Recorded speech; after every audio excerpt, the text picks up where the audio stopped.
हर हर महादेव। सांब सदाशिव, सांब सदाशिव, सांब सदाशिव। शिव पुराण विद्येश्वर संहिता, पहला अध्याय। पाप नाशक साधनों के विषय में प्रश्न। जो आदि से लेकर अंत में है, नित्य मंगलमय है, जो आत्मा के स्वरूप को प्रकाशित करने वाले हैं, जिनके 5 मुख हैं और जो खेल खेल में जगत की रचना, पालन और संहार तथा अनुग्रह एवं तिरोभाव रूप 5 प्रबल कर्म करते हैं, उन सर्वश्रेष्ठ अजर अमर उमापति भगवान शंकर का मैं मन ही मन चिंतन करता हूँ। व्यास जी कहते हैं, धर्म का महान क्षेत्र जहाँ गंगा यमुना का संगम है, उस पुण्यमय प्रयाग जो ब्रह्मलोक का मार्ग है, वहां एक बार महातेजस्वी महाभाग महात्मा मुनियों ने विशाल यज्ञ का आयोजन किया। उस ज्ञान यज्ञ का समाचार सुनकर पौराणिक शिरोमणि व्यास जी ने शिष्य सूत जी से वहां मुनियों के दर्शन के लिए आए। सूत जी का सभी मुनियों ने विधिवत स्वागत व सत्कार किया तथा उनकी स्तुति करते हुए हाथ जोड़कर उनसे कहा, हे सर्वज्ञ विद्वान रोमहर्षण जी, आप बड़े भाग्यशाली हैं। आपने स्वयं व्यास जी के मुख से पुराण विद्या प्राप्त की है। आप आश्चर्य स्वरूप कथाओं का भंडार हैं। आप भूत भविष्य और वर्तमान के ज्ञाता हैं। हमारा सौभाग्य है कि आपके दर्शन हुए। आप यहाँ आना निरर्थक नहीं हो, आप कल्याणकारी हैं। उत्तम बुद्धि वाले सूत जी, यदि आपका अनुग्रह हो तो गोपनीय होने पर भी आप शुभाशुभ तत्व का वर्णन करें, जिससे हमारी तृप्ति नहीं होती और उसे सुनने की हमारी इच्छा ऐसे ही रहती है। कृपा कर उस विषय का वर्णन करें। घोर कलयुग आने पर मनुष्य पुण्य कर्म से दूर होकर दुराचार में फंस जाएंगे, दूसरों की बुराई करेंगे, पराई स्त्रियों के प्रति आसक्त रहेंगे, हिंसा करेंगे, मूर्ख, नास्तिक और पशु बुद्धि हो जाएंगे। सूत जी, कलयुग में वेद प्रतिपादित वर्ण आश्रम व्यवस्था नष्ट हो जाएगी। प्रत्येक वर्ण और आश्रम में रहने वाले अपने अपने धर्मों के आचरण का परित्याग कर विपरीत आचरण करने में सुख प्राप्त करेंगे। इस सामाजिक वर्ण संकरता से लोगों का पतन होगा, परिवार टूट जाएंगे, समाज बिखर जाएगा, प्राकृतिक आपदाओं से जगह जगह लोगों की मृत्यु होगी, धन का क्षय होगा, स्वार्थ और लाभ की प्रवृत्ति बढ़ जाएगी, ब्राह्मण लोभी हो जाएंगे और वेद बेचकर धन प्राप्त करेंगे, मद से मोहित होकर दूसरों को ठगेंगे, पूजा पाठ नहीं करेंगे और ब्रह्म ज्ञान से शून्य होंगे। क्षत्रिय अपने धर्म को त्याग कर कुसंगी, पापी और व्याभिचारी हो जाएंगे। शौर्य से रहित हो वे शूद्रों जैसा व्यवहार करेंगे और कर्म के अधीन हो जाएंगे। वैश्य धर्म से विमुख हो संस्कार भ्रष्ट होकर कुमार्गी, धनोपार्जन परायण होकर नाप तौल में ध्यान लगाएंगे। शूद्र अपना धर्म कर्म छोड़कर अच्छी वेशभूषा से सुशोभित हो व्यर्थ घूमेंगे। वे कुटिल और ईर्ष्यालु होकर अपने धर्म के प्रतिकूल हो जाएंगे। कुकर्मी और वाद विवाद करने वाले होंगे। वे स्वयं को कुलीन मानकर सभी धर्मों और वर्णों में विवाह करेंगे। स्त्रियां सदाचार से विमुख हो जाएंगी। वे अपने पति का अपमान करेंगी और सास ससुर से लड़ेंगी, मलिन भोजन करेंगी, उनका शील स्वभाव बहुत बुरा होगा। सूत जी, इस तरह जिनकी बुद्धि नष्ट हो गई है और जिन्होंने अपने धर्म का त्याग कर दिया है, ऐसे लोग परलोक में उत्तम गति कैसे प्राप्त करेंगे? इस चिंता से हम सभी व्याकुल हैं। परोपकार के समान कोई धर्म नहीं है। इस धर्म का पालन करने वाला दूसरों को सुखी करता हुआ स्वयं भी प्रसन्नता अनुभव करता है। या भगवान यदि निष्काम हो, यह भावना यदि निष्काम हो तो कर्ता का हृदय शुद्ध करते हुए उसे परम गति प्रदान करती है। हे महामुने, आप समस्त सिद्धांतों के ज्ञाता हैं। कृपा कर ऐसा कोई उपाय बताइए जिससे इन सब के पापों का तत्काल नाश हो जाए। व्यास जी कहते हैं, उन श्रेष्ठ मुनियों की यह बात सुनकर सूत जी मन ही मन परम श्रेष्ठ भगवान शंकर का स्मरण करके उनसे इस प्रकार बोले। दूसरा अध्याय, शिव पुराण का परिचय और महिमा। सूत जी कहते हैं, साधु महात्माओं, आपने बहुत अच्छी बात पूछी है। यह प्रश्न तीनों लोगों का हित करने वाला है।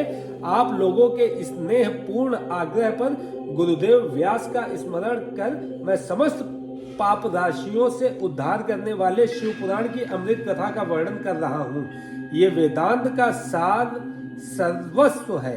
यही परलोक में परमार्थ को देने वाला है तथा दुष्टों का विनाश करने वाला है। इसमें भगवान शिव के उत्तम यश का वर्णन है। धर्म, अर्थ, काम और मोक्ष आदि पुरुषार्थों को देने वाला पुराण अपने प्रभाव की दृष्टि से वृद्धि तथा विस्तार को प्राप्त हो रहा है। शिव पुराण के अध्ययन से कलयुग के सभी पापों में लिप्त जीव उत्तम गति को प्राप्त होंगे। इसके उदय से ही कलयुग का उत्पात शांत हो जाएगा।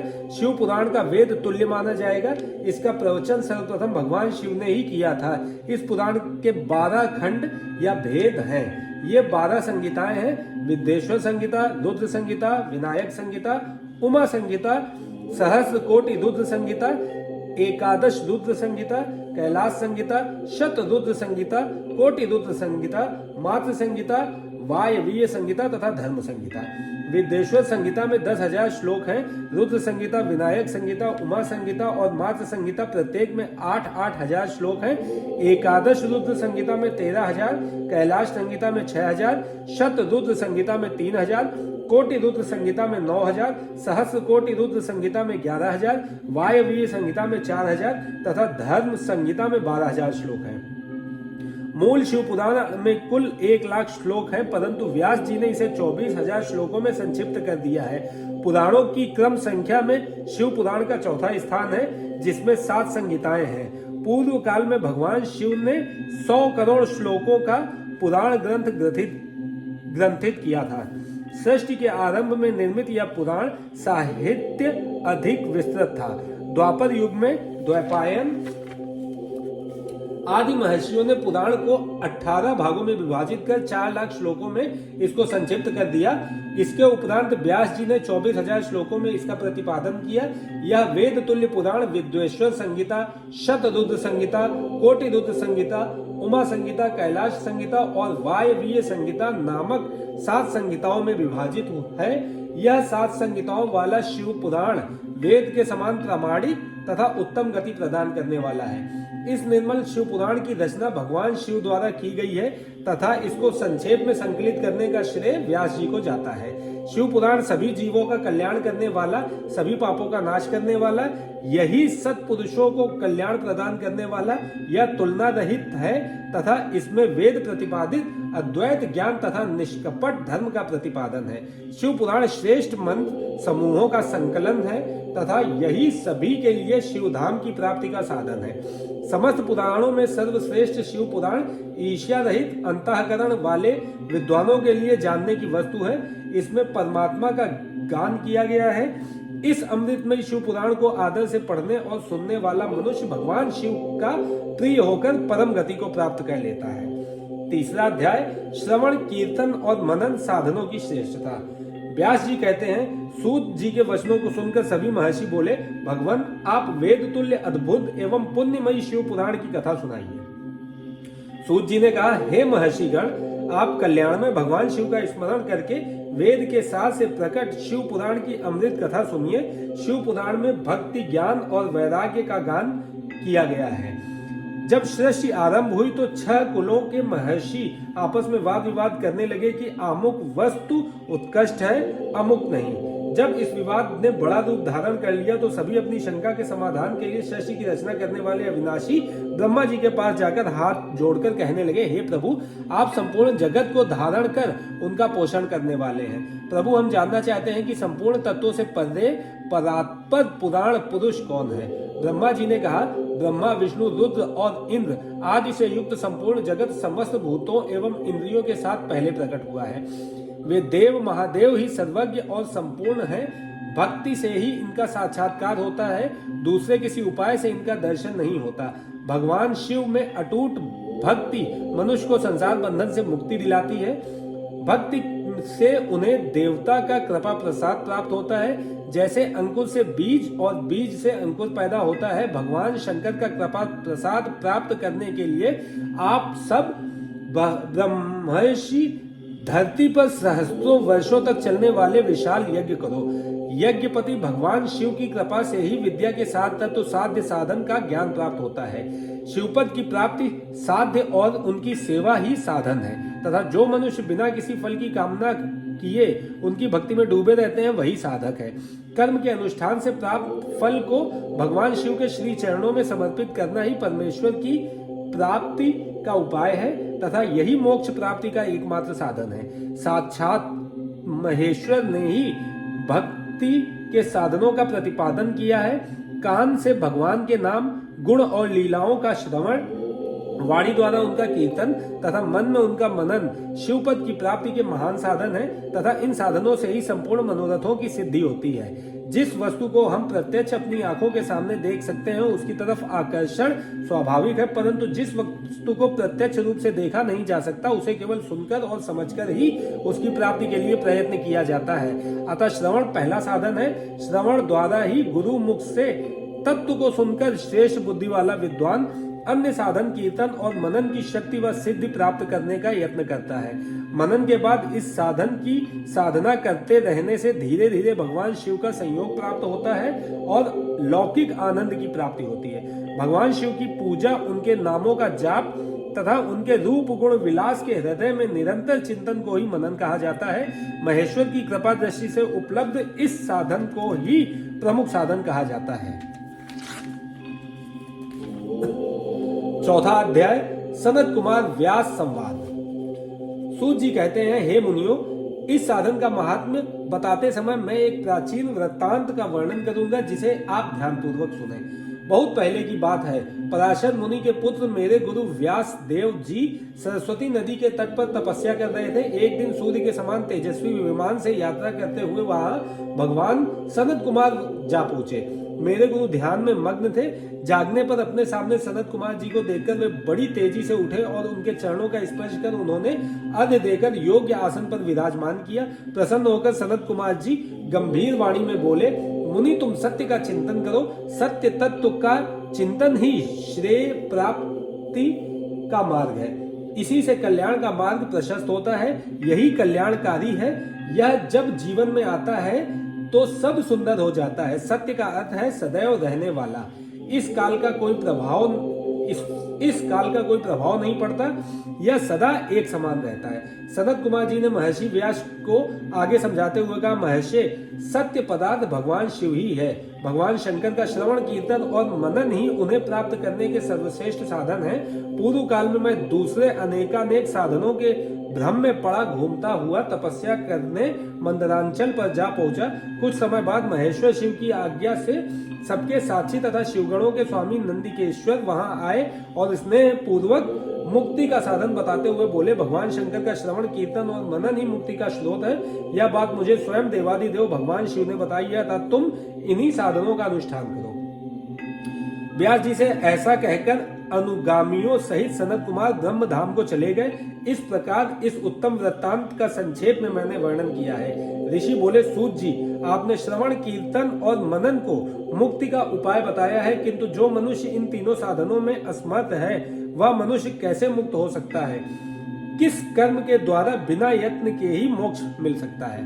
पांचवा अध्याय, शिवलिंग का रहस्य एवं महत्व।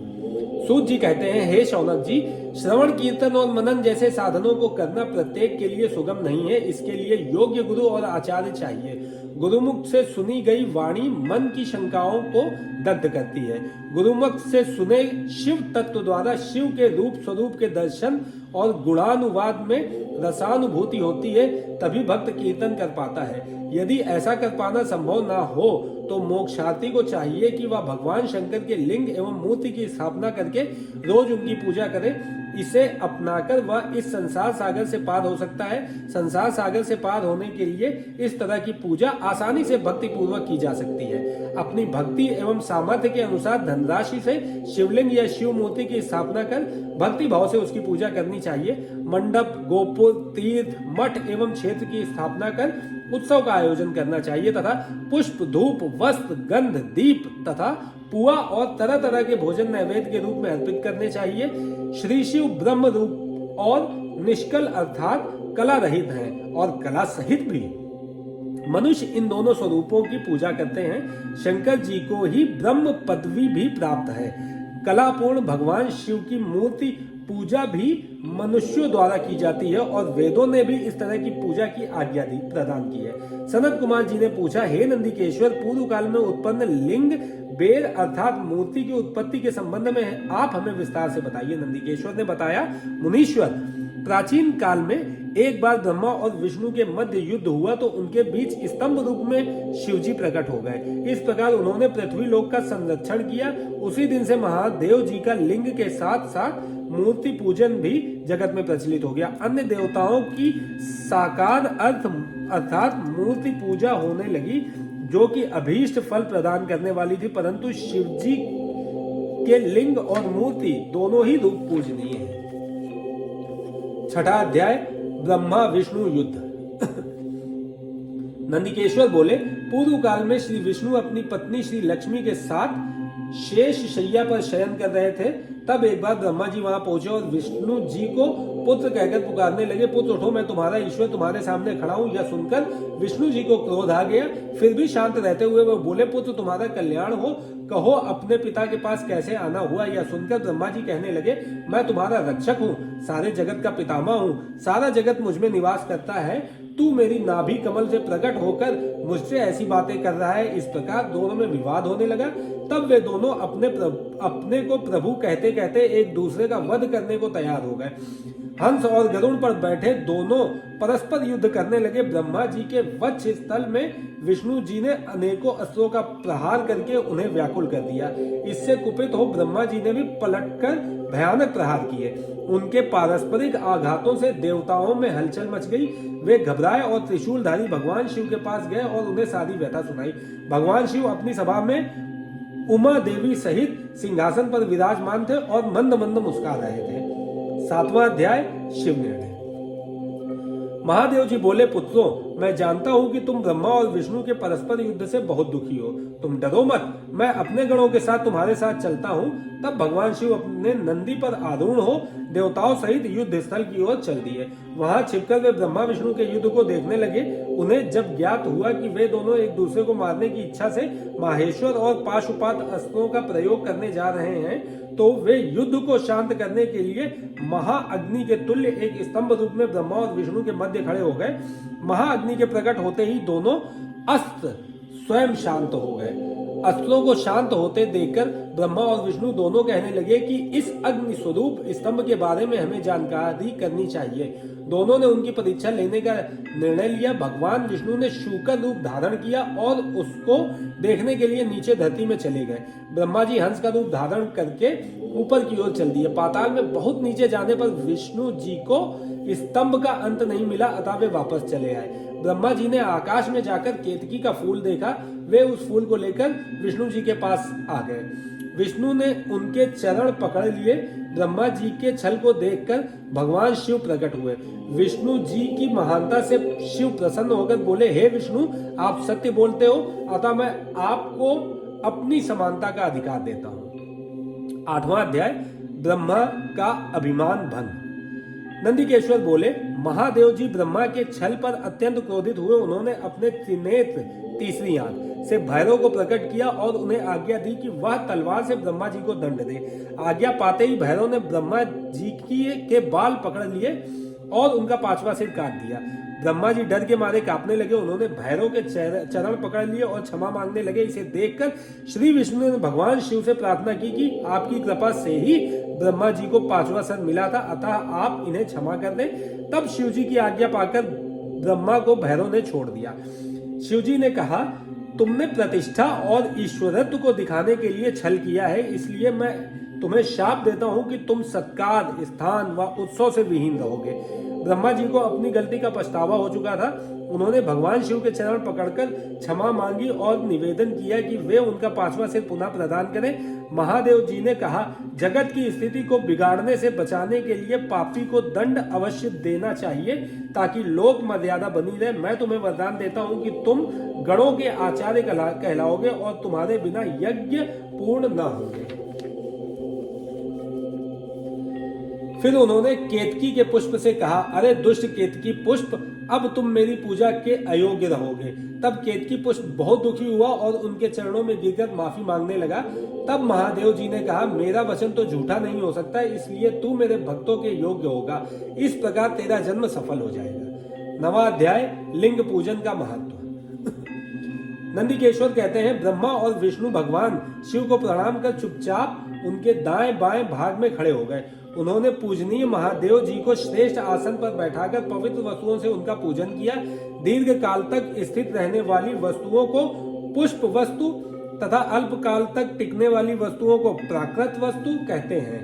हार, नुपुर, केयूर, किरीट, मणिमय कुंडल, यज्ञोपवीत, उत्तरीय वस्त्र, पुष्पमाला, रेशमी वस्त्र, हार, मुद्रिका, पुष्प, तांबूल, कपूर, चंदन एवं अगरू का अनुलेप, धूप दीप, श्वेत छत्र, व्यंजन, ध्वजा, चंवर तथा अनेक दिव्य उपहारों द्वारा जिनका वैभव वाणी और मन की पहुंच से परे था, जो केवल परमात्मा के योग्य थे, उनसे ब्रह्मा और विष्णु ने अपने स्वामी महेश्वर का पूजन किया। इससे प्रसन्न होकर भगवान शिव ने दोनों देवताओं से मुस्कुराते हुए कहा, पुत्रों, आज तुम्हारे द्वारा की गई पूजा से मैं बहुत प्रसन्न हूँ। इसी कारण यह दिन परम पवित्र और महान होगा। यह तिथि शिवरात्रि के नाम से प्रसिद्ध होगी और मुझे परम प्रिय होगी। इस दिन जो मनुष्य मेरे लिंग अर्थात निराकार रूप का या मेरी मूर्ति अर्थात साकार रूप की दिन रात निराहार रहकर अपनी शक्ति के अनुसार निश्चल भाव से यथोचित पूजा करेगा, वह मेरा परम प्रिय भक्त होगा। पूरे वर्ष भर निरंतर मेरी पूजा करने का जो फल मिलता है, वह फल शिवरात्रि को मेरा पूजन करके मनुष्य तत्काल प्राप्त कर लेता है। जैसे पूर्ण चंद्रमा का उदय समुद्र की वृद्धि का अवसर है, उसी प्रकार शिवरात्रि की तिथि मेरे धर्म की वृद्धि का समय है। इस तिथि को मेरी स्थापना का मंगलमय उत्सव होना चाहिए। मैं मार्गशीर्ष मास में आद्रा नक्षत्र से युक्त पूर्णमासी या प्रतिपदा को ज्योतिर्मय स्तंभ के रूप में प्रकट हुआ था। इस दिन जो भी मनुष्य पार्वती सहित मेरा दर्शन करता है अथवा मेरी मूर्ति या लिंग की झांकी निकालता है, वह मेरे लिए कार्तिकेय से भी अधिक प्रिय है। इस शुभ दिन मेरे दर्शन मात्र से पूरा फल प्राप्त होता है। यदि दर्शन के साथ मेरा पूजन भी किया जाए तो इतना अधिक फल प्राप्त होता है कि वाणी द्वारा उसका वर्णन नहीं किया जा सकता। लिंग रूप में प्रकट होकर मैं बहुत बड़ा हो गया था, अतः लिंग के कारण यह भूतल लिंग स्थान के नाम से प्रसिद्ध हुआ। जगत के लोग इसका दर्शन और पूजन कर सके, इसके लिए यह अनादि और अनंत ज्योति स्तंभ अथवा ज्योतिर्मय लिंग अत्यंत छोटा हो जाएगा। यह लिंग सब प्रकार के भोग सुलभ कराने वाला तथा भोग और मोक्ष का एकमात्र साधन है।